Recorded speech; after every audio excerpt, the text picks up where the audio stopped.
Michael Jordan was not someone who gave compliments easily. When he praised a player, it reflected genuine trust and respect. Among the players he valued most, Scottie Pippen was at the top of that list. Despite recent narratives suggesting tension, Jordan consistently acknowledged Pippen's importance throughout his career. In his Hall of Fame speech, he made it clear that he never won anything without Scottie, calling him his best teammate of all time. In The Last Dance, Jordan emphasized that whenever people talk about his success, they should also talk about Pippen, because their championships were built on partnership. Pippen changed how Jordan approached the game. He handled the ball, defended the best players, covered every gap on the court, and allowed Jordan to remain aggressive without carrying every possession. Even though their public relationship became strained in recent years, none of that erases what Jordan expressed for decades. He did not win without Scottie Pippen. Another player Jordan deeply valued was Charles Oakley. Oakley was more than just a teammate. He was Jordan's protector, enforcer, and close friend. Joining the Bulls in 1985, Oakley earned Jordan's respect through toughness, consistency, and accountability. He set hard screens, grabbed rebounds, and made sure opponents thought twice before taking cheap shots at Jordan. Jordan referred to him as his bodyguard, and their bond strengthened both on and off the court. Even after Oakley was traded to the Knicks in 1988 for Bill Cartwright, a move Jordan disliked emotionally but later admitted made basketball sense, their loyalty remained intact. They continued to speak of each other like family long after their careers ended. Jordan also held deep admiration for his childhood idol, David Thompson. Unlike many childhood heroes who disappoint when met in real life, Thompson lived up to everything Jordan imagined. He embodied the talent, elegance, and intensity Jordan aspired to develop in his own game. Out of all the legends who could have introduced him at the Hall of Fame ceremony, Jordan chose Thompson, explaining that Thompson represented the inspiration at the foundation of his journey. Jordan explained that he actually grew up disliking North Carolina and was an anti-UNC kid, yet he was strongly drawn to David Thompson because of what Thompson represented. It wasn't just his style, it was the meaning behind it. Thompson proved that a guard could play above the rim with power, precision, and control, dominating the air without losing efficiency. By the time Jordan was a teenager in Wilmington, Thompson had already led NC State to the 1974 national championship and earned Final Four Most Outstanding Player, establishing the Skywalker persona that captured the imagination of young basketball fans across the state. These accomplishments are documented in the Hall of Fame archives. They are real history, not just legend. Jordan also admired Thompson's resilience. In his Hall of Fame speech, he said that everyone goes through adversity, and Thompson's ability to persevere through difficult times mattered deeply to him as a young player watching from afar. Thompson became both an inspiration and a model for how to face challenges with strength.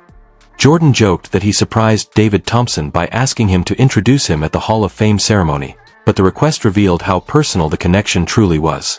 When Jordan chose one person to stand beside him on that stage, he chose the player who first showed him what greatness could look like. For Thompson, the moment was a full-circle honor. Contemporary coverage made clear that Jordan's admiration was not simply tied to shared North Carolina roots, it was a tribute from one state legend to the one who came before him. Thompson's path, from college dominance to professional stardom and later personal struggles, embodied everything Jordan meant when he spoke about inspiration and resilience. Thompson had been one of the earliest blueprint guards for explosive scoring and above-the-rim play. His 73-point game in 1978, which stood as a franchise record for decades, proved how a wing could take over a game using elevation, timing, and skill. Jordan would later refine and elevate that style into his own dominant form, but the foundation was laid by watching Thompson show that a relentless, airborne scorer could shape the game to his will. Thompson provided both proof and direction. The next player Jordan deeply respected was Magic Johnson, the man who ruled the league before him. Magic began as the obstacle. By the 1991 NBA Finals, he was still the league's leading orchestrator, and the Lakers were the standard of excellence. When Jordan and the Bulls defeated them, the series became widely recognized as a passing of the torch. Both players understood the significance. Jordan had to match Magic's control of tempo, spacing, and leadership possession by possession. Chicago's victory did not diminish Magic's legacy, It confirmed Jordan's arrival at that same level of greatness. 1 year later, the two were no longer rivals but teammates on the 1992 Dream Team. Magic's leadership and Jordan's competitive fire powered the same group. The practices, especially the legendary Monte Carlo scrimmage, became myth within basketball memory. Magic captained one side, Jordan the other, and the matchup grew heated and decisive in establishing the hierarchy of the team. Magic pushed the pace and organized the floor as he always had. Jordan responded by taking over the scrimmage's closing moments. That performance confirmed Jordan as the league's defining force, but just as importantly, it solidified mutual respect between the two men. The takeaway from the legendary Monte Carlo scrimmage was not hostility, it was appreciation. Jordan later called it the best game he had ever played in, a statement that also recognized the level Magic was operating at. Their time together in Monaco marked the moment they shifted from rivals to allies. They pushed each other, set standards together, and then dominated the Olympics without internal conflict. Reports from those practices consistently describe the same dynamic. Magic elevated the team's structure and confidence, while Jordan's competitive intensity pushed everyone to their peak. The blend worked because both valued accountability and directness. They did not need lengthy speeches to establish control. The game itself made the hierarchy clear. The respect they forged endured for decades.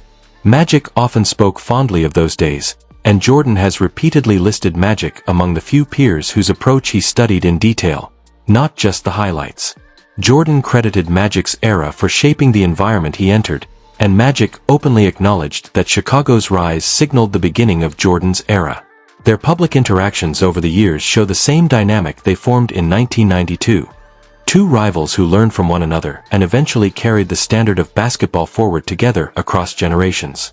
The next player Jordan held deep admiration for was Jerry West. After West's passing in 2024, Jordan described him as a friend and mentor, like an older brother, and said he wished they had played together. He praised West's basketball mind and emphasized that they shared similarities in how they approached the game. This meant something, because Jordan rarely offered respect lightly. West had earned the reputation of Mr. Clutch, won an NBA championship and Olympic gold, and built a legacy so influential that his silhouette became the league's logo. His executive career further shaped multiple championship teams. West embodied intensity, precision, and accountability, traits Jordan later defined his own career by. The admiration between them was mutual. West repeatedly called Jordan the greatest player he had ever seen, and their connection was rooted in shared standards and the weight of expectation. Then there was Kobe Bryant, the rare contemporary player Jordan openly regarded as family. At Kobe's memorial in 2020, Jordan called him a little brother and said the loss took a piece of him. Their relationship began in competition, with a young Kobe challenging Jordan directly. By the 1998 All-Star Weekend, cameras had captured their conversations, where Kobe sought knowledge and Jordan tested him in return. The mentorship developed naturally. Jordan respected Kobe's seriousness, and Kobe absorbed everything he could. Jordan later agreed to present Kobe at the Hall of Fame, a gesture reserved for the most meaningful bonds. Their final text exchange in December 2019 reflected exactly who they were to each other: competitive, supportive, direct, and warm. Jordan explained that the persistence that once irritated him eventually earned his admiration. Kobe studied Jordan's standard and then built his own legacy on top of it. Finally, there is Walter Davis, a name that surprises many. Early in Jordan's career, when asked who the toughest player he ever faced was, he did not name Magic, Bird, or Dr. J, he named Walter Davis. Davis was already a North Carolina legend before Jordan arrived at Chapel Hill. He became a six-time All-Star with the Phoenix Suns and earned the nickname, the Greyhound, because of his smooth mid-range scoring and effortless movement. Jordan has said that his own game was shaped by players like Julius Erving, David Thompson, Elgin Baylor, and Walter Davis. Davis's scoring rhythm, footwork, and control provided a model for the young Jordan. Jordan even tried to persuade Bulls management to trade for Davis during the dynasty years, though the move never materialized.